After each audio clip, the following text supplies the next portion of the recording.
আসসালামু আলাইকুম সুপ্রিয় ভিউয়ার্স, সবাই আপনারা ভালো আছেন। দীর্ঘ একটা বিরতির পর আজকে আমি আপনাদের সামনে আবার একটা নতুন বিষয় নিয়ে হাজির হয়েছি। আজকে আমার টপিকটা হলো আসলে হাঁসের।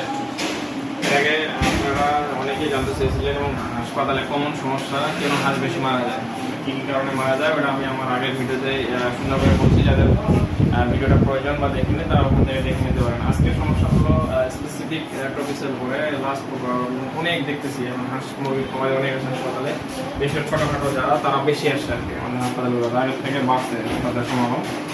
তো অনেকেই এখন হাঁসের যে প্রবলেমটা আমি দেখতেছি সেটা হলো ডাক প্লেগ। আসলে এটা একটা কেন হয় এটা সম্পর্কে বিষয়টা বলবো। আসলে ডাক প্লেগের যে ইটিওলজিটা এটা হলো ডাক প্লেগ ভাইরাস দ্বারা, সাধারণত একটা ভাইরাস জনিত একটা রোগ। এটা ডাক ভাইরাল ইন্টারাইটিসও বলা হয়। আসলে এই ভাইরাসটা এটা কীভাবে ছড়ায়, বিভিন্নভাবে এটা ছড়ায়। সাধারণত এক অসুস্থ হাঁস থেকে আর এক অসুস্থ হাঁসের মাধ্যমে যেতে পারে, ডিমের মাধ্যমে ছড়াতে পারে, এই যে হাঁসের চোখ মুখ এই যে লালাগুলা মুখগুলা মিশ্রিত পালগুলোর মাধ্যমে হতে পারে, ডিমের মাধ্যমেও সাধারণত ট্রান্সমিশন হতে পারে।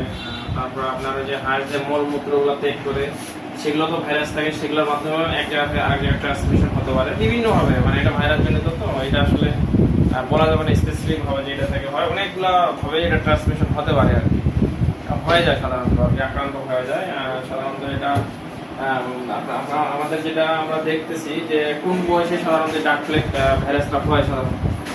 তো আমি যেটা দেখতেছি লাস্ট কিছুদিন ধরে আমাদের হাসপাতালে বা এমনি যে জায়গায়, সেটা হচ্ছে বিভিন্ন স্টেজে কিন্তু এটা অ্যাটাক করতেছে ভাইরাসটা, ডাক প্লেগ ভাইরাস। এটা এমন একটা মহামারী ভাইরাস যে এটা ট্রিটমেন্ট প্রোটোকল মেনটেন করা খুব মুশকিল হয়ে যায় অনেক ক্ষেত্রে। তো এটা বিভিন্ন বয়স বাচ্চাদেরও হচ্ছে, মানে 15 দিন 20 দিনের বাচ্চাদেরও আসলে হয়ে যাচ্ছে। এটা বড় হাঁসের তো হয়ই, সাধারণত ডিম দেওয়া হাঁসগুলো বেশি আক্রান্ত হয়, ছোট বাচ্চাও বা মধ্যম আজারের বাচ্চাগুলো আক্রান্ত হচ্ছে। এটা ফিট প্র্যাকটিস, আমরা দেখতেছি রেগুলার এই জিনিসগুলো। অনেক সময় কিছু হাঁস দীর্ঘ সময় জটিলতা থাকার কারণেও অন্ধ হয়ে যাচ্ছে, কিন্তু এই ধরনের জিনিসগুলো দেখা যাচ্ছে। চোখের সমস্যা হচ্ছে, প্রথমে ডাক প্লেগ হয়েছিল, পরে জটিলতা, তো এইগুলো হয়ে থাকে সাধারণত আমাদের। আর হচ্ছে ডাক প্লেগ হলে মোটা মানে সায়েন্স একদম কিরকম শো করবে। সাধারণত আমরা দেখি ডাক প্লেগ যেগুলো হয়, প্রথমে লক্ষণটা হলো যে চুনা পায়খানা করে, অনেকে আসে বলে পাতলা মাটির মতো পাতলা পায়খানা হতে পারে। অনেক সময় আমরা যেটা দেখি হলুদ বা সবুজ পাতলা পায়খানাও হয়। পাশাপাশি হতে পারে যে ডানাটা ঝুলে যাচ্ছে, এলোমেলো উস্কো উস্কো হয়ে যাচ্ছে ডানাটা, যেগুলো ডাক প্লেগে আক্রান্ত। হাঁটতে পারে না, লেমনেস হয়ে যায়, পুরাই আর কি। তারপর হচ্ছে আপনার খাওয়া দাওয়া খাওয়া, পানির প্রতি একটা তীব্র পিপাসা থাকে তাদের। এই পিপাসাটা অনেক বাড়ে যায় যখন এভাবে আক্রান্ত হয় হাঁসগুলো। সাধারণত মাথা এবং পায়ের নিচে পনেরো জায়গায় দেখা যায়। এগুলা সচরাচর না, কিন্তু দু এক জায়গা হতে পারে। এগুলা ঝিমানো তো আছেই, এমনি ডিম পাড়া লেয়ার হাঁসের হলে যেগুলো ডিম দেয়, এগুলো হঠাৎ করে ডিম ড্রপ হয়ে যায় আর কি, বন্ধ হয়ে যায় প্রোডাকশন। এই ধরনের সমস্যাগুলো হয়।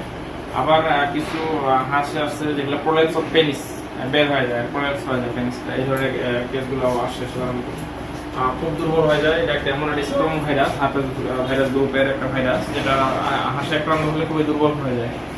তো এই জিনিসগুলো আপনাদের আসলে আর একটু সচেতন হতে হবে যারা হাঁস খামারি আছেন। হাঁস এখন আমাদের এই উপজেলায়, সাগারা উপজেলায় প্রচুর হাঁস, অনেক খামারি এখানে আসে, আমাদের কাছে আসে, যে তাদের হাঁসগুলো একটু সমস্যা, যেগুলো আক্রান্ত হয়। অনেকে আসে তাদের হাঁস ভালো আছে, কি করলে বা আক্রান্ত হবে না সে কারণেও আসে। তো আমি চেষ্টা করি আমার যোগ্যতা অনুযায়ী সচেতন করার দরকার, তাদের জন্য সচেতন করে থাকি। সাধারণত এই ভাইরাস হলে মোর্টালিটি রেট কিরকম হয়, এইটা সাধারণত এমন একটা ভাইরাস যেটা 50% থেকে 90% পর্যন্ত মোর্টালিটি চলে যায়। আক্রান্ত হাঁসগুলো বিশেষ করে বাঁচানো কঠিন হয়ে যায়, খুব কঠিন। এমন হয়ে যায় ফিট প্র্যাকটিসে যেটা দেখা যায়, আজকে 300 হাঁস ছিল, হঠাৎ করে 50টা মারা গেছে, কালকে 100টা মারা গেছে, পরশুদিন আরো 50টা মারা, এইভাবে একদম শূন্য হয়ে যায় আর কি। সাধারণত বলে না যে এটা ঢুকু চড়ানো, ওরকম হয়ে যায়, হঠাৎ করে একদম শূন্য হয়ে যায়। তো রাজহাঁস গুলা, বিশেষ করে রাজহাঁস গুলো, এটা নিয়ে আরো দিন সুন্দর করে বলবো, আরো কিছু বিষয় নিয়ে রাজহাঁসের কি রোগ। তো হাঁসেরও বিভিন্ন ব্রিড আছে, এগুলো নিয়ে বিস্তারিত আরেকদিন আলোচনা করবো। আজকে শুধু ডাক প্লেগ যেগুলো বললাম, ইটিওলজি, ট্রান্সমিশন, মোডালিটি কিরকম, সাইন সিমটম কিরকম। ডাক প্লেগ হলে আপনি কনফার্ম হবেন কখন, পোস্টমর্টম করলে সাধারণত বোঝা যায়। পোস্টমর্টমে যেটা দেখা যায় সেটা হচ্ছে যে লিভার, কিডনি, হার্ট, এগুলোতে হিমোরেজ দেখা যায় সাধারণত আর কি। ডাইজেস্টিভ সিস্টেমে একটু হিমোরেজ দেখা যায় ওভারিতে সমস্যা খুব মনে পায়, ওভারিতে যেগুলো বড় হাঁস ওভারিতে সমস্যা দেখা যায়। এগুলো দেখেই সাধারণত এটা পোস্টমর্টম আরো কিছু স্টেজ আছে, দু একটা হাঁসের আমরা আমি করছি সেটাতে আমি দেখছি হিউমারাস প্রবলেম দেখি কন্ডিশনগুলো হয়। আর হলো এটা যে ডাক plague virus generate tentative diagnosis করে বোঝা যায় আর কি।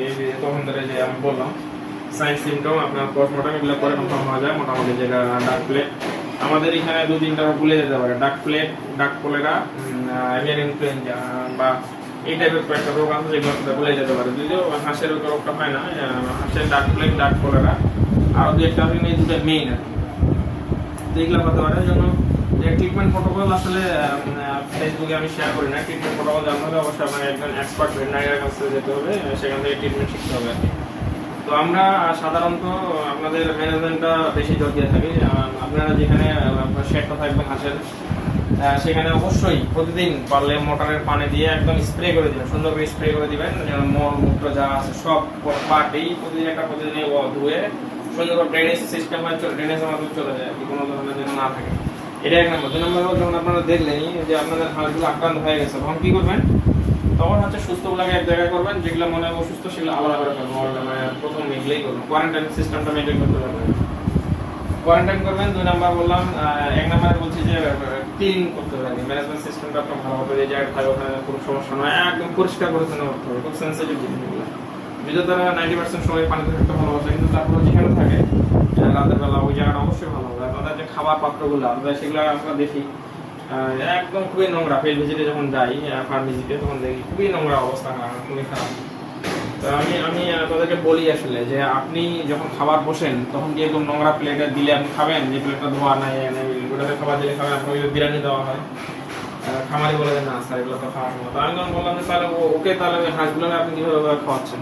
তারাও তো একটা প্রাণী, তাদেরও তো একটা প্রাণ আছে, তাদেরও তো সবকিছু আমাদের মতোই। তো আপনি ওনাদেরকে বলছি যে আপনি যেটা করতে পারবেন না তাদেরকে সেটা করাবেন না। আপনি অবশ্যই তাকে সুন্দর পরিবেশে খাবারটা পরিবেশন করবেন, প্রতিদিন ধুবেন, দিনে 2 বার করে দেবেন। সেরকম যে খাবারটা দেবেন ওটা পরিষ্কার হতে হবে, ক্লিন হতে হবে, কোনো ধরনের ফাঙ্গাল বা ওই টাইপের যেগুলো পুরোনো বাসি খাবার পাওয়া যাবে না। হাঁসের নিয়ম কিছু মেনটেন আছে, হাঁসেরও খাবার পাওয়া যায়, সেগুলো খাওয়াবেন। ওদের একটু মাঝে মধ্যে জিঙ্ক খাওয়াবেন, পুষ্টিকর খাবার খাওয়াবেন, ভিটামিন খাওয়াবেন। মেইন হচ্ছে এই রোগের ট্রিটমেন্ট তো হিসেব করে আপনার নিকটস্থ যারা ভেটেরিনারি আছে তাদের শরণাপন্ন হয়, ট্রিটমেন্ট প্রোটোকলটা শিখে নেবেন। ম্যানেজমেন্টটাই আসলে মেইন। এটা এই ধরনের জিনিসগুলো আপনাদের অবশ্যই মেনে চলতে হবে। পাশাপাশি আপনার ভ্যাকসিনেশনটা হচ্ছে আপনার এই ধরনের ডাক প্লেগ হলে কিন্তু ভ্যাকসিনেশন শিডিউল আছে আর কি। সাধারণত কোন সময় ভ্যাকসিনটা করতে হবে এর আলোচনা করছি আমি ভ্যাকসিন নিয়ে। তো ওই ভিডিওটা দেখবেন। আর পাশাপাশি আপনাকে জানতে হবে ভ্যাকসিন শিডিউলটা মেনটেন করতে হবে। ডাক প্লেগ আছে, ডাক কলেরা আছে, এটা কোন বয়সে কোন ভ্যাকসিনটা দিবেন, কত সিসি দিবেন, কোন জায়গায় দিবেন, এগুলো সব আমি বিস্তারিত আলোচনা করছি আরেকটা ভিডিওতে, এগুলো আপনাদের জানতে হবে। তো আমি ভিডিওর মাধ্যমে এটাই আজকে বলতে চাইলাম, আপনাদের উদ্দেশ্যে বললাম যে ডাক প্লেগ একটা মহামারী হাঁসের জন্য। অবশ্যই আপনাদেরকে আতঙ্কিত না হয়, সচেতন হবেন, এবং যে কথাগুলো বললাম আপনি এগুলো মেনটেন করে ফেলবেন, তাহলে হচ্ছে আপনার খামারে ডাক প্লেগে আক্রান্ত হবে না। যদি হয়েও যায় সেটা অল্প সময়ের মধ্যে সরে যাবে। ধন্যবাদ।